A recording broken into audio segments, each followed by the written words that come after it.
Prece de abertura. Espíritos sábios e benevolentes, mensageiros de Deus, cuja missão é assistir aos homens e conduzi-los pelo bom caminho, amparai-me nas provas desta vida, dai-me a força de sofrê-las sem lamentações, desviai de mim os maus pensamentos e fazei que eu não dê acesso a nenhum dos maus espíritos que tentariam induzir-me ao mal. Esclarecei a minha consciência sobre os meus próprios defeitos e tirai-me dos olhos o véu do orgulho que poderia impedir-me de recebê-los e confessá-los a mim mesmo. Vós, sobretudo, meu anjo guardião, que velais mais particularmente por mim, e todos vós, espíritos protetores, que vos interessais por mim, fazei que eu me torne digno da vossa benevolência. Vós conheceis as minhas necessidades, que elas sejam satisfeitas segundo a vontade de Deus. Meu Deus, permitir que os bons espíritos que me assistem possam ajudar-me quando eu me achar em dificuldades e amparar-me nas minhas vacilações. Senhor, que eles me inspirem a fé, a esperança e a caridade, que sejam para mim um apoio, uma esperança e uma prova da vossa misericórdia. Fazei, enfim, que eu neles encontre a força que me faltar nas provas da vida, e para resistir às sugestões do mal, a fé que salva e o amor que consola.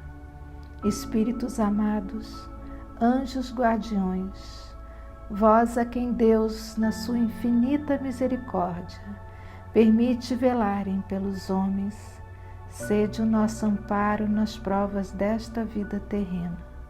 Dai-nos a força, a coragem e a resignação.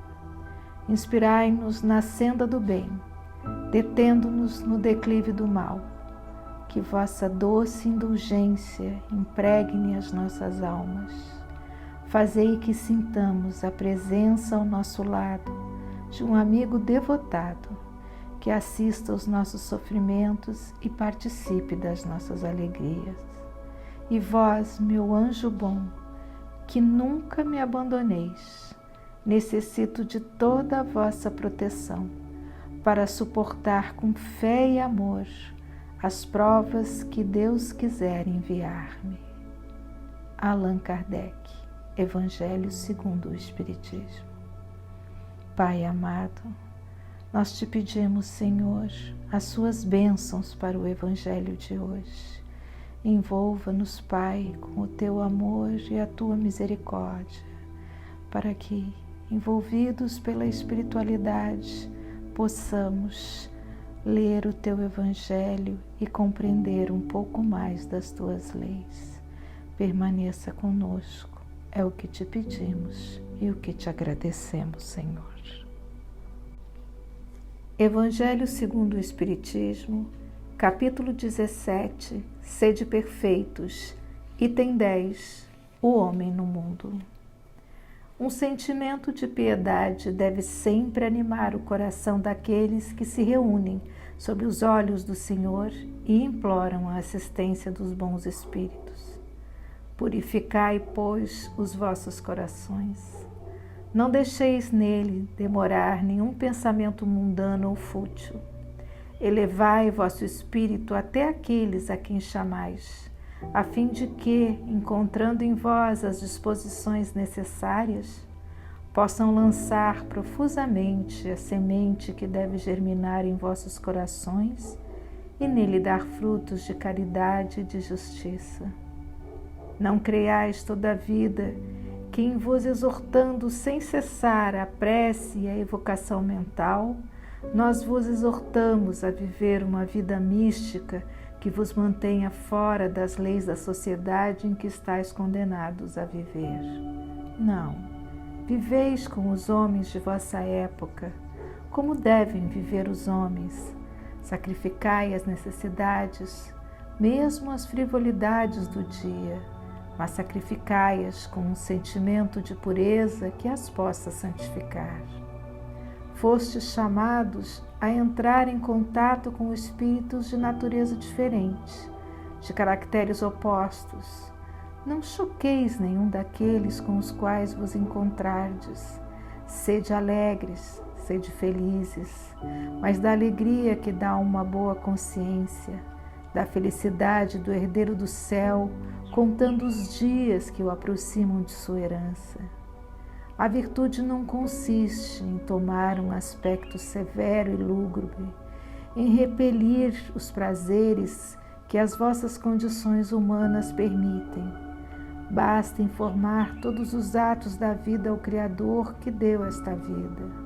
Basta, quando se começa ou acaba uma obra, elevar o pensamento até este Criador e lhe pedir, num impulso d'alma, seja a sua proteção para ser bem-sucedido, seja a sua bênção para a obra terminada.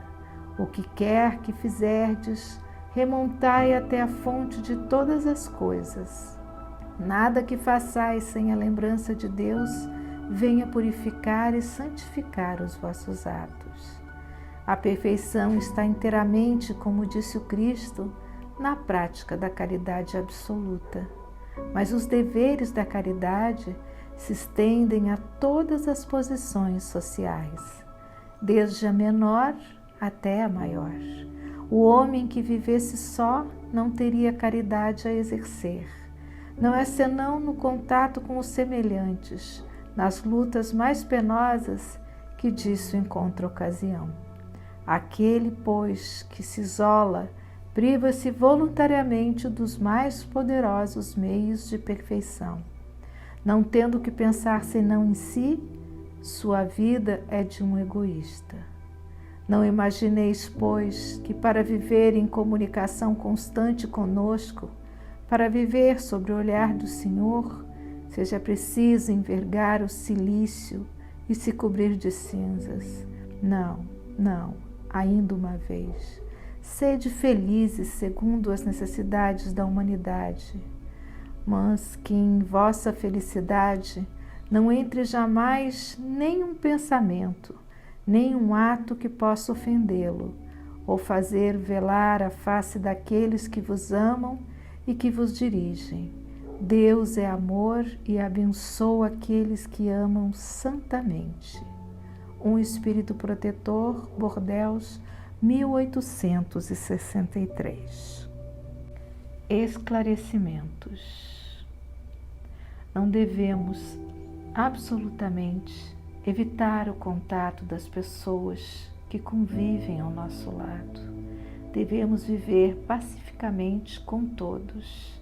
Deus quer que pensemos nele, mas cumprindo os nossos deveres no mundo, vivendo como devem viver os homens da nossa época. No mundo, somos chamados a conviver com espíritos de naturezas muito diversas, que requisitam de nós a compreensão, o respeito e a cooperação. Podemos viver no mundo sem pertencer a ele, sem nos deixar envolver pelos vícios, pelas tentações. Para isso é necessário que estejamos com um pensamento sincero e constantemente voltado a Deus, que nos auxilie através dos espíritos superiores a escolher o caminho certo nos momentos decisivos da nossa vida. O apóstolo Paulo sabiamente afirmou na primeira carta aos Coríntios: todas as coisas me são lícitas, mas nem todas as coisas me convêm. Todas as coisas me são lícitas, mas eu não me deixarei dominar por nenhuma. Não precisamos viver fanatizados, alienados do mundo, das nossas necessidades, do conforto e das alegrias. É no exagero que reside a nossa viciação e no desrespeito ao próximo que mora o nosso maior erro. Se tudo nos é permitido no livre-arbítrio, porém não devemos magoar o outro, feri-lo. Devemos, na verdade, compreendê-lo, perdoá-lo muitas vezes pelos erros que cometem, Para o homem e para a mulher no mundo, a prática da caridade está no caminho que conduz à perfeição, meta que inevitavelmente todos atingiremos um dia. A caridade, amor universal, cuidado amoroso para com todos, é obrigação que atinge a todos e não uma determinada camada social somente. Não há mérito algum em nos isolarmos sob a alegação de que não queremos contagiar-nos pelos vícios e prazeres terrenos. É exatamente no contato com as facilidades da vida que nós vamos nos melhorando, resistindo às nossas más tendências e damos mostras a nós mesmos que já estamos prontos para enfrentar o mal que ainda existe em nós. É natural que procuremos as companhias que se afinam conosco no desejo de crescermos espiritualmente, mas evitar um irmão ou uma irmã que não age conforme os nossos padrões é falta de caridade. O convívio com o próximo é um meio que Deus nos concede para desenvolver em nós o sentimento de fraternidade e amor ao próximo. Prece final. Agradece as mãos que te constroem a existência, decorando-a com as tintas da alegria e da esperança, mas endereça aos teus pensamentos de gratidão aquelas outras que te ferem com os espinhos da incompreensão, ensinando-te a conviver e a servir. Agradece as vozes que te embalam os anseios, entretecendo hinos de paz e amor com que te inspiram as melhores realizações. No entanto, envia as tuas vibrações de reconhecimento àquelas outras que te exageram esta ou aquela falha, induzindo-te a compreender e perdoar. Agradece aos amigos que te proporcionam a mesa farta, impulsionando-te a pensar na abastança da terra, mas não recuses respeito àqueles que, em algum tempo, te sonegaram o pão, levando-te a prestigiar a fraternidade e a beneficência. Agradece aos irmãos que reconhecem a nobreza de sentimentos, louvando-te o trabalho. Entretanto, não ouvides o apreço que se deve àqueles outros que te menosprezam, auxiliando-te a descobrir os tesouros da humildade e da tolerância. Certa feita, um pedaço de carbono sumido no monturo pediu a Deus que o levasse para a superfície da terra, a fim de ser mais útil. O Supremo Senhor ouviu-lhe a súplica e determinou fosse ele detido no subsolo para a devida maturação. O minério humilde aceitou a resposta e permaneceu na clausura por séculos e séculos, suportando a química da natureza com o assalto constante dos vermes que habitavam o chão. Chegou por fim o tempo em que o Criador mandou arrancá-lo para atender-lhe os ideais. Instrumentos de perfuração exumaram-no a golpes desapiedados e o lapidário cortou-lhe o corpo de vários modos em minucioso burilamento. Mas quando o carbono sublimado surgiu de todos aos olhos do mundo, Deus o havia transformado no brilhante que passou a brilhar entre os homens, parecendo uma flor do arco-íris com o fulgor das estrelas. Psicografia de Francisco Cândido Xavier, pelo espírito de Meimei.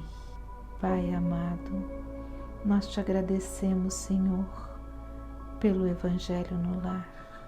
Obrigada, Pai, por todas as graças recebidas. Te pedimos, Senhor, que o teu amor se esparja a todos os nossos familiares, envolvendo-os e protegendo-os, Pai, neste momento. Auxilia, Senhor, todos os necessitados e todos aqueles que estão em nossos corações. Te pedimos, Pai, que fluidifique as nossas águas. Agradecemos a espiritualidade que permaneceu conosco durante o Evangelho. Ajude-os, Pai, para que nesse momento eles também possam auxiliar a toda a humanidade e a paz e a harmonia e a saúde volte a reinar na humanidade. Te agradecemos por tudo que recebemos e te pedimos, Pai, as tuas bênçãos para encerrarmos o Evangelho de hoje. Graças a Deus.